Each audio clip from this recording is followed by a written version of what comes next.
የሀበሻ ጀብዱ ምዕራፍ 8 ራስ ስዩም መንገሻ።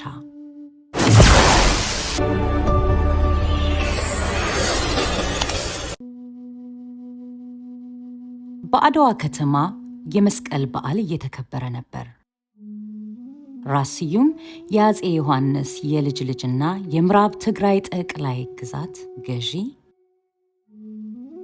የመስቀልን በዓል ምክንያት በማድረግ በአድዋ የጣሊያን ቆንስል ከነሙሉ ሰራተኞቻቸው በቤተ መንግስታቸው የራት ግብዣ አደረጉላቸው።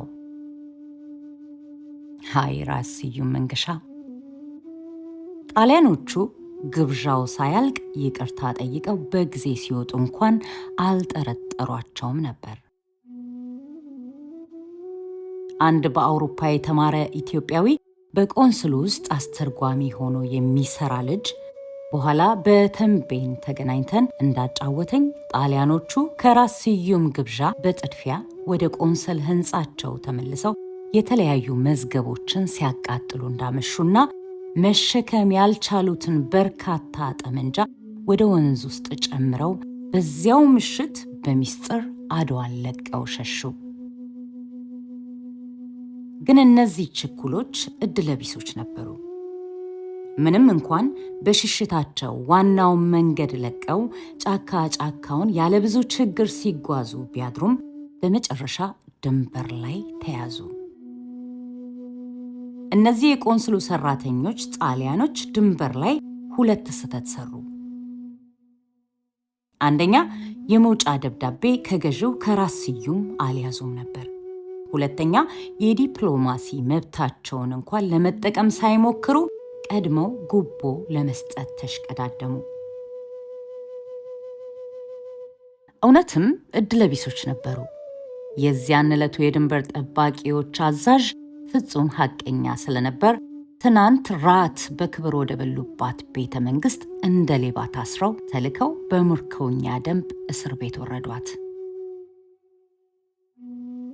ጣሊያኖች አድዋን በአውሮፕላን ሊደበድቡ ነው የሚለው ወሬ በመጠናከሩና ራስ ስዩም የከተማውን ሕዝብ ቅሌን ጨርቄን ሳይል አድዋን ለቆ እንዲወጣ በማዘዛቸው አድዋ ገና ሳትወረር የተወረረች ከተማ ይመስል ጭር ብላ ነበር። ራስ ስዩም ከነጦራቸው ቤተ መንግስታቸውን ለቀው ከአድዋ ወጣ ብለው ከጫካ ገብተው የንጉሠ ነገሥቱን ተጨማሪ ትዕዛዝ እየጠበቁ እንደተቀመጡ ምርኮኞቹ እስር ቤት እንደተተዉ አስታወሱ። ግን እነዛን እድለቢስ ጣሊያኖች ለ40 ቀን እድላቸው ከመተው በስተቀር ሌላ አማራጭ አልነበራቸውም። በአድዋ አንድ አውሮፓዊ ነበር። ኮሎኔል ፌኦዶር የቭግናቪች ኮኖቫኖቭ ይባላል። ኮሎኔል ኮኖቫኖቭ ለብዙ ዓመታት በኢትዮጵያ የኖረ የኢትዮጵያም ዜግነት ያለው ከመሆኑም በላይ በንጉሠ ነገሥቱ ቤተ መንግስት ሲያማክር ስለኖረ ስለ ኢትዮጵያና ስለ ኢትዮጵያውያን ብዙ ጠንቅቆ የሚያውቅ ሰው ነው። ለዚያም መሰለኝ ንጉሠ ነገሥቱ ራስ ስዩምን ያማክር ዘንድ የላኩት።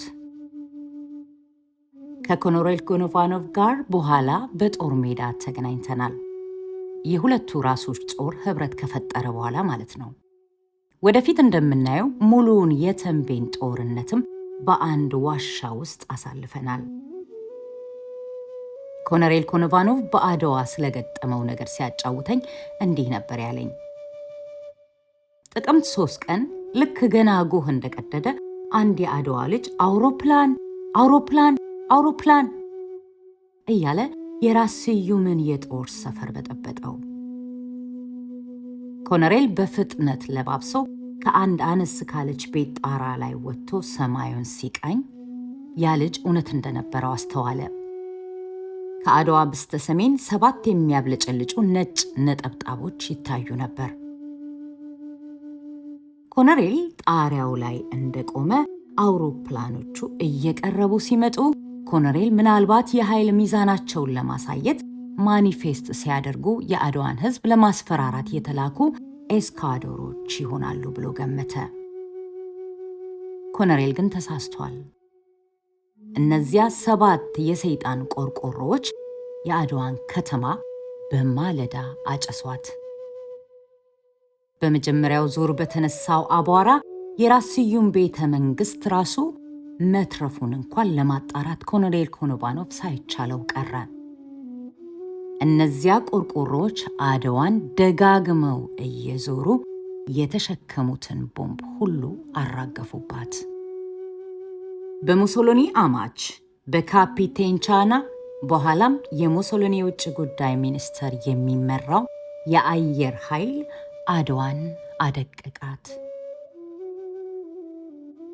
አዎ፣ በዚያች ማለዳ በጊዜ ቤታቸውን ለቀው መውጣት ያልቻሉ 87 እናቶች፣ አሮጊቶች፣ አዛውንቶችና ልጆች ሕይወታቸውን ከፈሉ።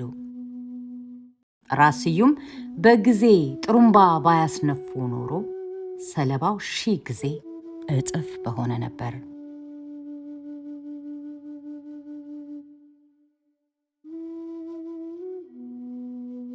የሚገርመው ነገር እነዚያ ለጣፈንታቸው ተትተው የነበሩት ምርኮኞች የታሰሩባት ቤት አንዲትም ቦምብ እንኳን ሳይነካት ቀረ።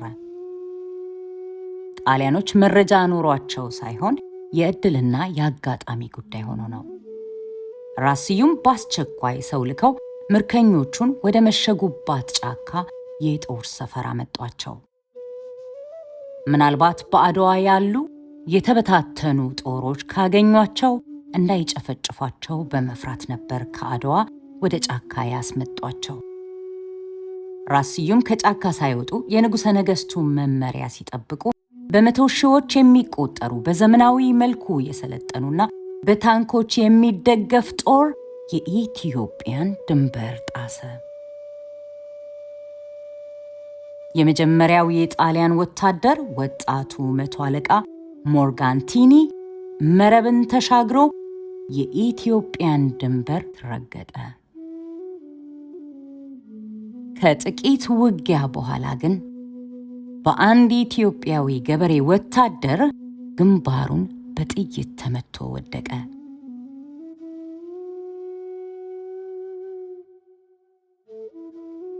ጣሊያኖች የ40 ዓመት ቂማቸውን አድዋን እንዳዙሪት እየዞሩ እንደ ሐምሌ ዝናብ የቦምብ ናዳቸውን አወረዱባት። የራስ ስዩም ጦር ፈጽሞ ለጦርነት ዝግጁ አልነበረም። እንዲህ ጣሊያኖች አድዋን ከምድረ ገጽ ለማጥፋት በቦምብ ሲያጋዩት የራስ ስዩም ብቸኛ የጦር አበጋዝ በመቶዎች የሚቆጠሩ ያልሰለጠኑ ወታደሮች ጋር ድንበር ላይ ቆሞ የኮቴ ቀረጥ ይቀበል ነበር። ያም በዛ ተብሎ በንጉሠ ነገሥቱ ትእዛዝ ከድንበር 40 ኪሎ ሜትር ወደ ኋላ እንዲያፈገፍጉ ተደረገ። በዚህ ሰዓት የዓለም ዜና ማሰራጫዎች ስለ ታላቁ የአድዋ ደም መፋሰስ በሰፊው ለፈፉ። በተለይ የፋሽስቶቹ የዜና ማሰራጫዎች አድዋን በቁጥጥር ስር ለማድረግ የተከፈለውን መስዋዕትነት አጋነው ብዙ ከእውነት የራቀ ወሬ አወሩ። እስቲ ምን አስዋሻቸው? ያለ ብዙ ደም መፋሰስ የያዙትን ይዘዋል። ራስ ስዩም እንደሆነ ካላቸው የዘብ ጦር ጋር የጣሊያንን ታንከኛና እግረኛ ለመግጠም ማለምም አይቻላቸውም።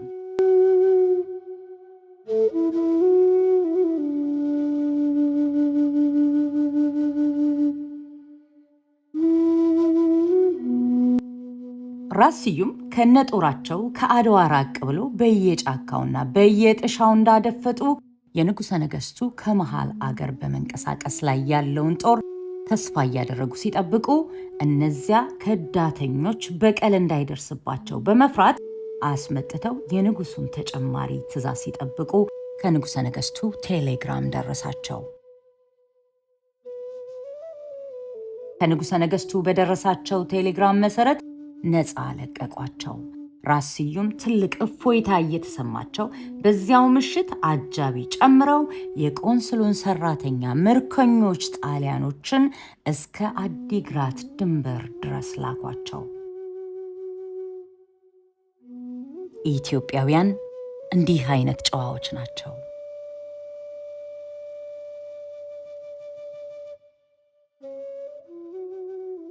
በዚህ መልኩ በተጀመረ ጦርነት የመጀመሪያው የጣሊያን ብርጌድ ያለ ብዙ ችግር አዲግራት ገባ። አዎ፣ እንደ መጀመሪያ የኢትዮጵያ ከተማ አዲግራት በወራሪው ጦር ስር ወደቀች። ከዛሬ 40 ዓመት በፊት መቶ አለቃ ሳንቲኒ በሽንፈት የጣሊያንን ባንዲራ ከአዲግራት አደባባይ ላይ አውርዷል። ዛሬ ከ40 ዓመት በኋላ በአዲግራት ያው ሳንቲኒ ከ40 ዓመት በፊት መቶ አለቃ ዛሬ ጄኔራል ሳንቲኒ የፋሽስቶችን ባንዲራ በወላለቀ ጎጆ ጣሪያ ላይ ጥቅምት 5 ቀን 1935 ዓ.ም ሰቀለ።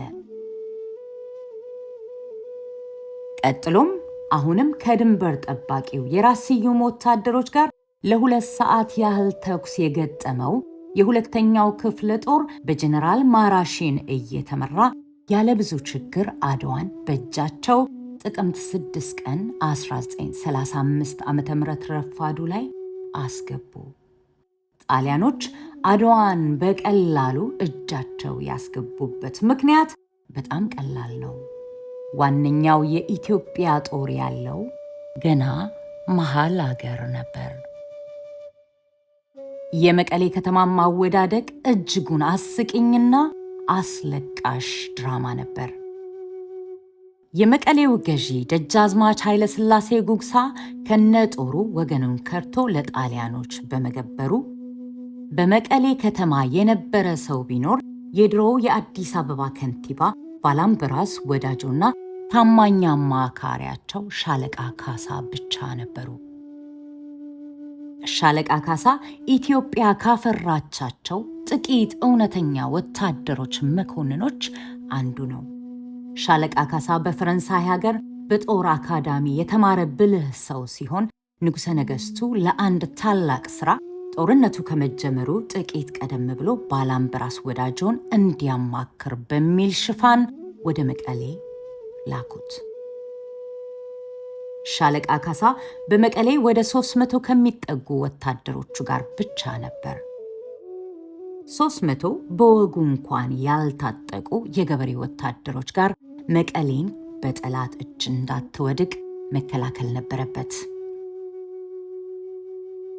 የፋሽስቱ ጦር ከአዲግራት ተነስቶ በታላቅ ወኔ ያለብዙ ችግር ወደ መቀሌ ማምራቱን ሁሉም ሰምቷልና መጀመሪያ ባላምበራስ ወዳጆ የመቀሌን ከተማ ለቀው ከነጦራቸው ጫካ ገቡ። የባላምበራስ ወዳጆ ሰላዮች ባመጡት ወሬ ለጊዜው መቀሌ የገባው የደጃዝማች ኃይለ ሥላሴ ጉግሳ ጦር ብቻ እንደሆነ ሲሰሙ ባላምበራስ ወዳጆ ከሻለቃ ካሳ ጋር በመምከር በተለያዩ ወረቀቶች የጽሑፍ ትዕዛዞችን ያዘጋጃሉ። በጽሑፉም ውስጥ ፊታውራሪ አንቶኔ መቀሌን ከቦ ወደ መቀሌ የሚያስገቡ ሁሉንም በሮች እንዲይዝ፣ ቀኛዝማች አንቶኔ ከ10,000 ወታደሮቹ ጋር መቀሌን ከወደ ምዕራብ በኩል ያለ ምሕረት እንዲያጠቃ፣ ፊታውራሪ አንቶኔ ከ20,000 ጦሩ ጋር በደጀንነት እንዲጠብቅና ሌላም የውሸት ትዕዛዝና በእውነት የሌሉ ፊት አውራሪዎችን ስም ጨማምረው ምርጥ ሰዎቻቸውን የወረቀቱን ትዕዛዝ አስይዘው በደጃዝማች ኃይለ ሥላሴ ጉግሳ ይማረኩ ዘንድ ትዕዛዝ ሰጥተው ላኳቸው። የባላምበራስ ወዳጆ ሰዎች በትዕዛዙ መሰረት በደጃዝማች ኃይለ ሥላሴ ጉግሳ ሰዎች እጅ በምርኮ ይወድቃሉ።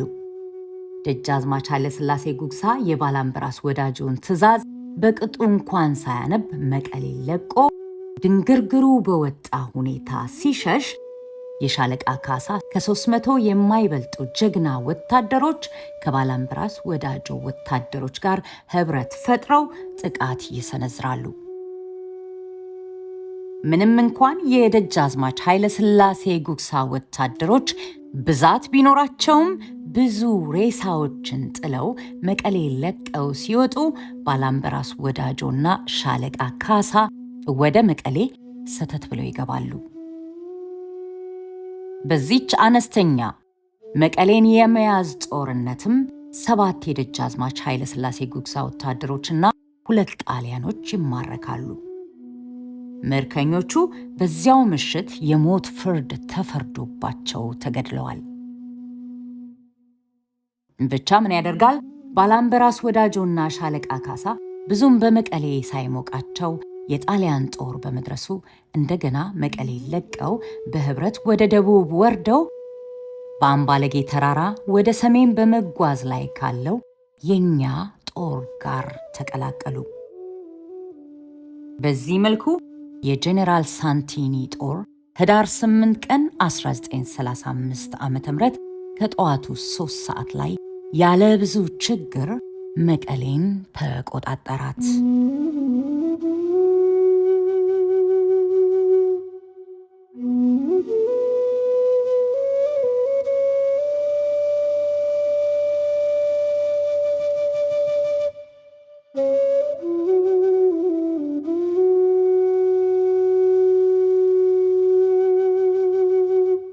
የሀበሻ ጀብዱ ምዕራፍ 9 የደጃዝማች ኃይለ ሥላሴ ጉግሳ ክደት።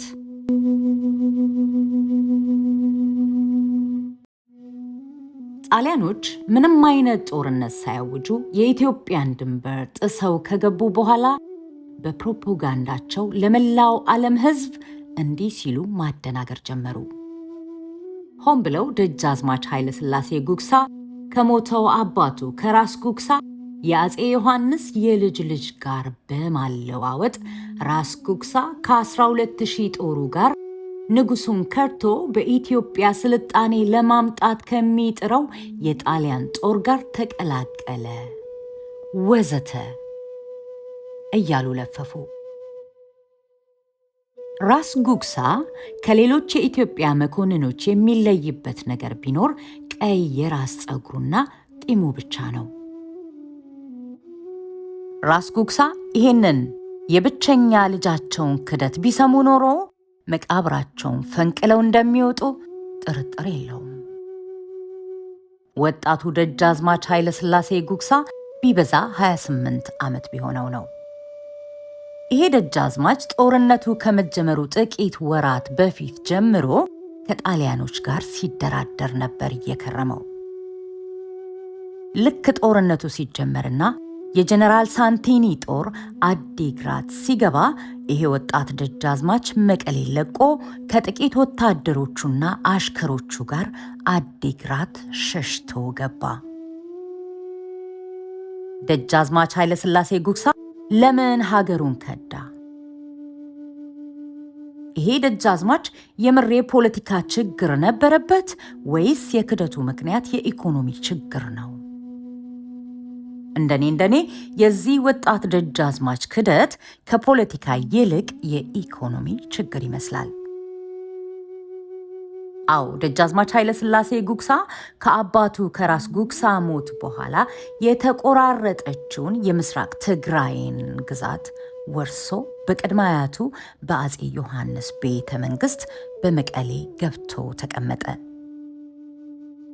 ለዚህ ወጣት ደጃዝማች እድል በሯን ለከፍተኛ ስልጣን ወለል አድርጋ የከፈተችለት መሰለ። ወጣት ነውና ከጊዜ ብዛት ትልቅ ቦታ እንደሚደርስ ምንም ጥርጥር አልነበረውም። ቢሆንም ንጉሠ ነገሥቱ ይሄንን ወጣት ደጃዝማች አያምኑትም ነበር።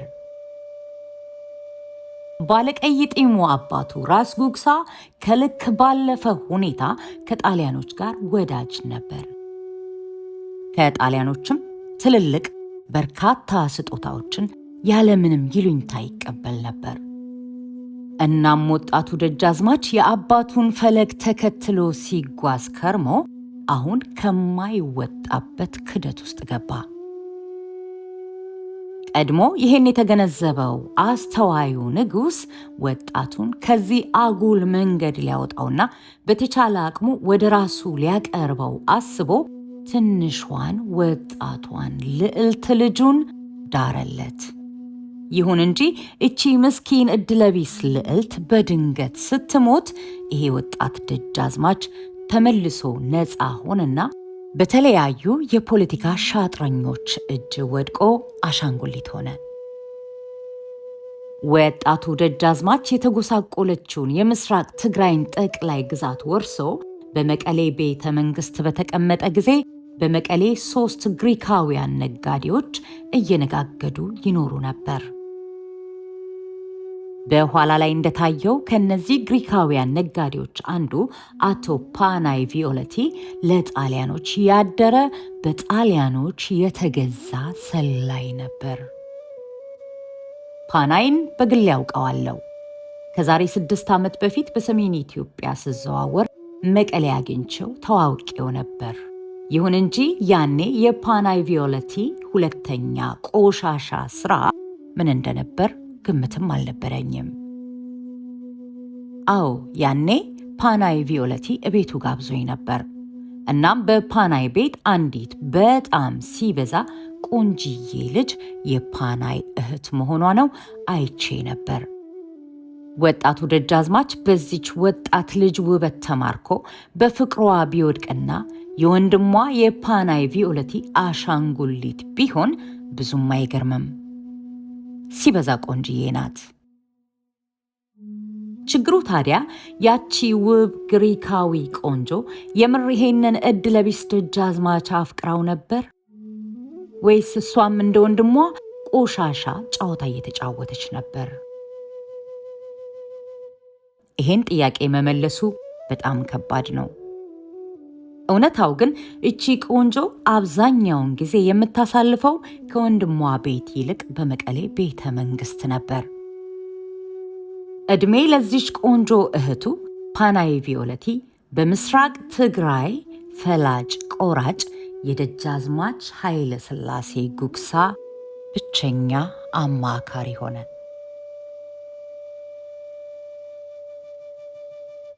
እንዲህም ሆኖ ወጣቱ ደጃዝማች ምንም እንኳን ከጣሊያኖች ጋር ቢወዳጅም ስጦታዎች ቢቀበልም ጦርነቱ ሲነሳ ዞር በሉ፣ በሀገሬ አትምጦብኝ ብሎ ጦሩን እንደሚያነሳ የጠረጠረ አንድም ሰው አልነበረም።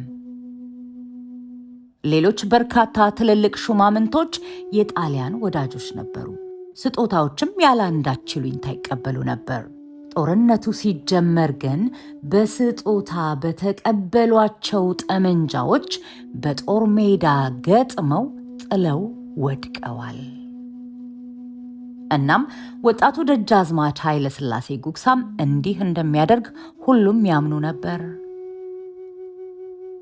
ይሁን እንጂ ያቺ ውብ ግሪካዊ ቆንጆ ወጣቱን ደጃዝማች በፍቅሯ ወጥመድ አስገብታ አሳመነችው። ወንድሟም አቶ ፓናይ ቪዮለቲ አስፈላጊውን ነገር ሁሉ ከጣሊያኖች ጋር ተደራደረለት። ከማርሻል ዴቦኖ እጅም የማረጋገጫ ደብዳቤ አመጣለት።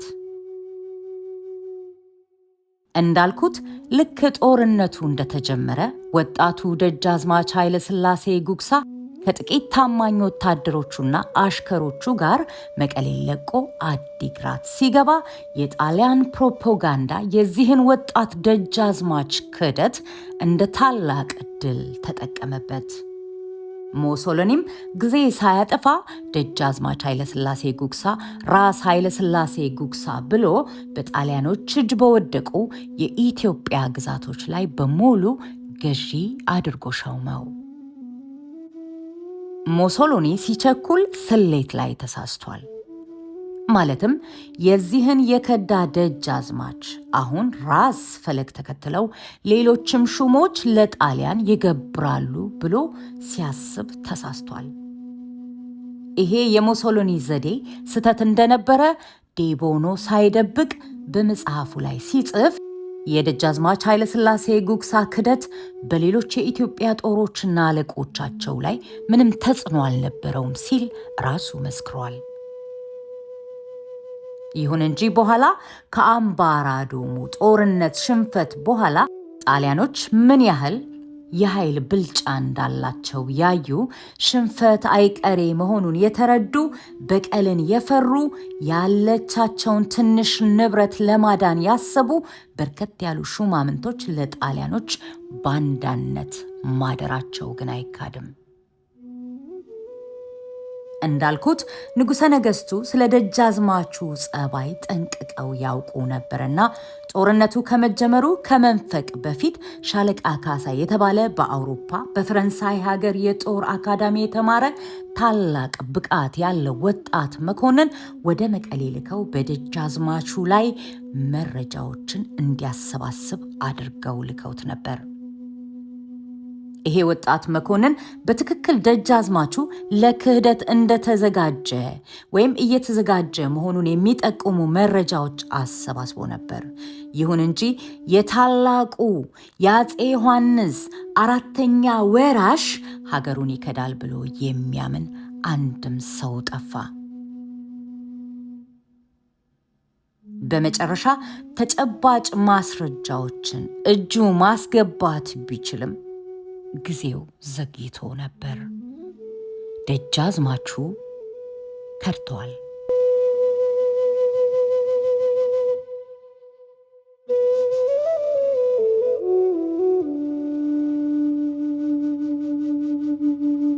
በኋላ በጦር ሜዳ ከሻለቃ ካሳ ጋር ተገናኝተናል። ከሻለቃ ካሳ ጋር በጦር ሜዳ በተገናኘን ጊዜ ደጃዝማች ኃይለ ሥላሴ ጉግሳ የመቀሌን ቤተ መንግሥት ሲጣደፍ ለቆ አዲግራት በሸሸ ጊዜ ሻለቃ ካሳ ከነጋድራስ ወዳጆ ጋር በዘዴ መቀሌን ለአጭር ጊዜም ቢሆን በተቆጣጠሩ ጊዜ በመቀሌው ቤተ መንግሥት ያገኛቸውን የተለያዩ ዶክሜንቶች አሳይቶኛል። እነዚህ መረጃዎች ወይም ዶክሜንቶች አብዛኛዎቹ በጥብቅ ሚስጥር የተያዙና በወቅቱ የኤርትራ ገዢ በነበረው ጄኔራል በኋላ ማርሻል ኢሚሊዮ ዴ ቦኖ የተፈረሙ ነበሩ። ከነዚህ ዶክሜንቶች ውስጥ በአንዱ ደብዳቤ ማርሻል ኢሚሊዮ ዴ ቦኖ ለደጃዝማች ኃይለ ሥላሴ ጉግሳ የጣሊያን መንግስት በጣሊያን ባንክ ባለው የደጃዝማቹ የግል የባንክ ቁጥር 15,000 የሚኒሊክ ጠገራ ብር ሽልንጎች አስገብተዋል ሲል ጽፏል።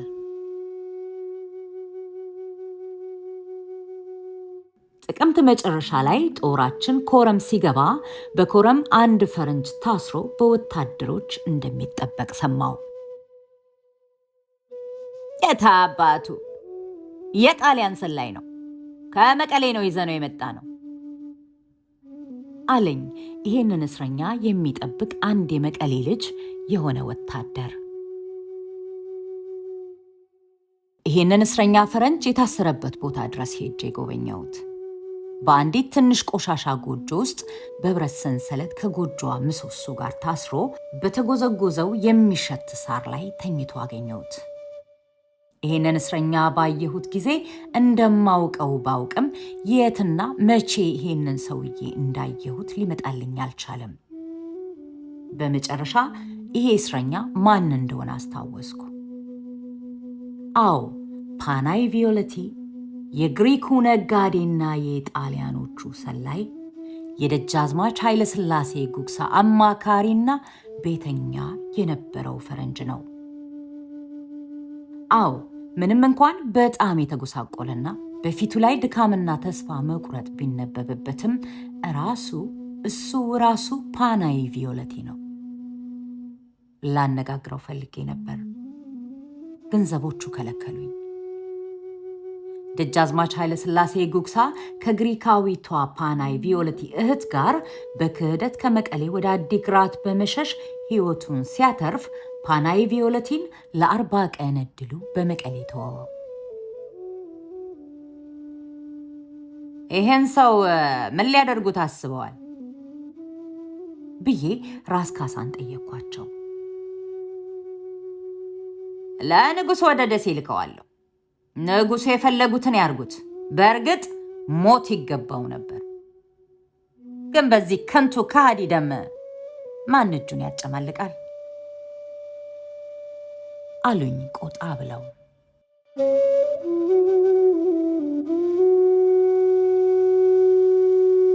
አድማጮች፣ የሀበሻ ጀብዱ ምዕራፍ 8 እና 9 ይህንን ይመስል ነበር። በምዕራፍ 10 እስከምንገናኝ ድረስ መልካም ቆይታ።